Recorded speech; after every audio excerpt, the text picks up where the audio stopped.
Heya, cryptozens. Tonight's show. Dogecoin transacted via Starlink.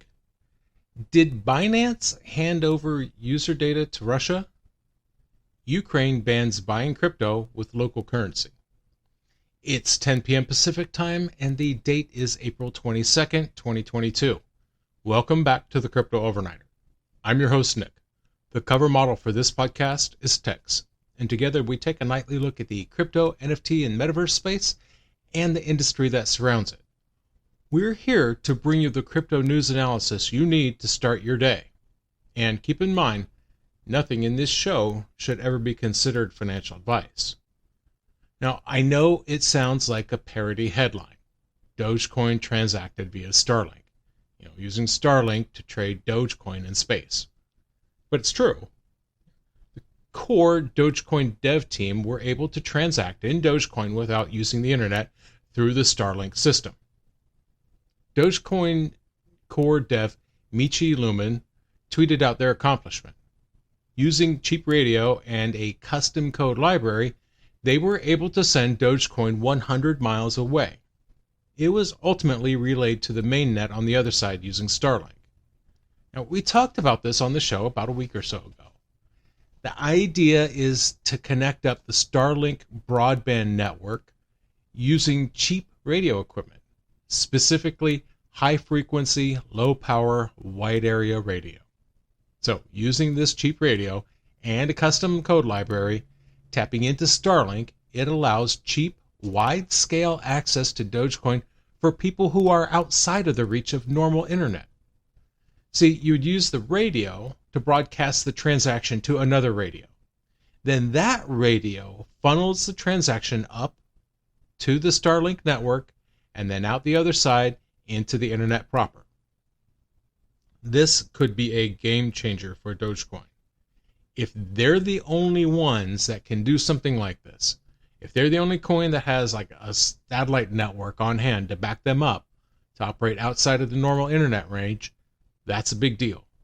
Because I know eCash in the United States and there was a European CDBC solution that both of them, the requirements are that they have an offline mechanism for transacting.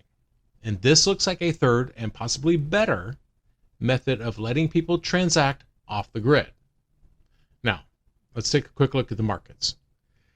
Because they're not looking so good right now, are they? Here are the numbers. At the time of writing, the global crypto market cap is $1.88 trillion. That is a big drop from yesterday's $1.92 trillion. It's down 2.11 since yesterday.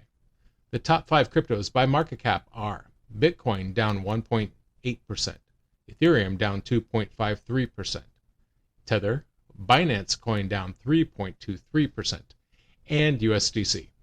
The global NFT market cap is up over $10.39 billion. According to CoinMarketCap, the top 5 NFT collections by sales volume are Moonbirds, followed by Mutant Ape Yacht Club, then Stepan C6 NFT sneakers, Bored Apes, and CryptoPunks. Now keep in mind, some of these collections have very volatile prices, so do your own research. Did Binance hand over user data to Russia? Binance is having a hard time of it lately. First there was the swastika gaffe. I mean, how that image got through multiple rounds of approval without somebody seeing a swastika is beyond me. But anyway, this time Binance's troubles come from a different direction. And I want to make one thing perfectly clear. This is not directly connected with Putin's illegal invasion of Ukraine. Okay? So the story is, last year, Russia made a request of Binance. They requested that Binance provide the Russian government with user data. This is user data connected to Bitcoin donations. Donations for opposing President Putin politically. This accusation stems from a Reuters investigation. And it was in this investigation that it's alleged that Binance turned over the names and addresses to the Russian government. And the Russian government were looking for transactions linked to Alexei Navalny. Now, Alexei Navalny had been jailed for leading a network of people that were trying to expose corruption in Putin's government.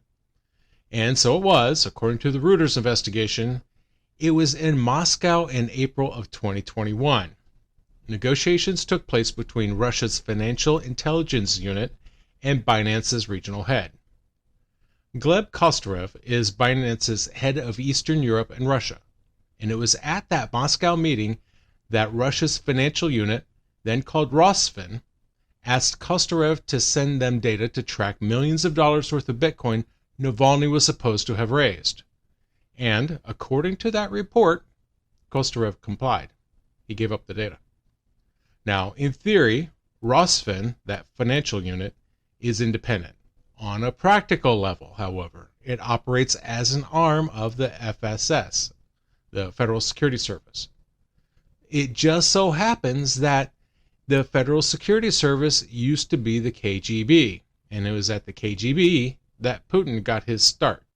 So you can kind of see the lines of interest being drawn there. Now, for his part, Navalny said he was raising money to help expose just how corrupt Putin and his government are. For privacy reasons, cryptocurrency donations have always been encouraged. That way, sympathizers who donate aren't giving themselves away. And Binance, being the world's largest exchange by volume, they would naturally figure heavily into this. Now, in response, Rosfin has labeled Navalny's network a terrorist organization. Now, here's where things get interesting. Apparently, it was in text messages with a business associate that Kostarev gave himself away. He claimed at the time he didn't have much of a choice. And on their side of things, Binance kind of has two things going on here, right? On the one hand, Binance says Russia never got a hold of them about Navalny. They say they never asked about it. On the other hand, they admitted that before the Russian Federation invaded Ukraine, they were, quote, actively seeking compliance in Russia. Also, they said that they would comply with, quote, appropriate requests from regulators and law enforcement agencies. So, if Binance was working towards compliance with Russia, it makes sense to me that they would be fielding these requests. So regardless of whether that data was specifically related Navalny or not, they gave up user data to the Russian government. That's just the way it sounds like, using their own words. On the other hand, Binance said they stopped working with the Russian government after they invaded Ukraine. And if you're going to be fair, you also have to point out that CZ refused to bar ordinary Russians from transacting on Binance. At least initially, that was their stance. As I understand it, that has changed. In order to comply with European Union sanctions, they're going to limit services to some Russian citizens. They won't be able to deposit or trade using Binance's spot, futures, and custody wallets, as well as staked and earned deposits. A Friday blog post, however, challenges all of these claims. Binance flat out says that the claims, quote, categorically false, and that it gave user data to, quote, Russian FSB-controlled agencies and Russian regulators. It is in their blog post that it is suggested that the report gave a false narrative. It points out that they stopped cooperating with the Russian government on February 24th.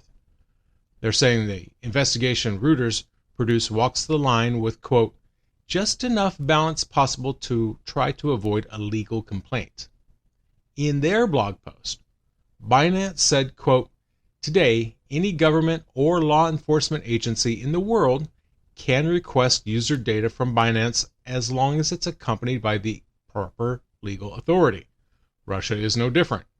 Binance has not entered into any form of unusual agreement with the Russian government that differs from any other jurisdiction. At the time of writing, CEO CZ hasn't publicly responded to the report. Ukraine bans buying crypto with local currency. It's been 2 months.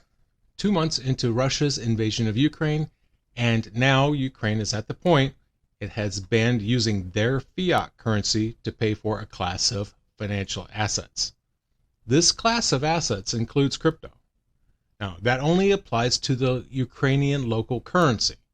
Citizens are free to use currency from other countries to buy crypto. Now, Ukraine is apparently calling them quasi-cash transactions. What they mean by that are things that can be converted directly to cash. This means things like virtual assets and traveler's checks. It also covers deposits to things like electronic wallets, brokerage accounts, or foreign exchange accounts. Ukrainians are only allowed to buy so much of these assets at any one point in time, a little over $3,400 worth per month.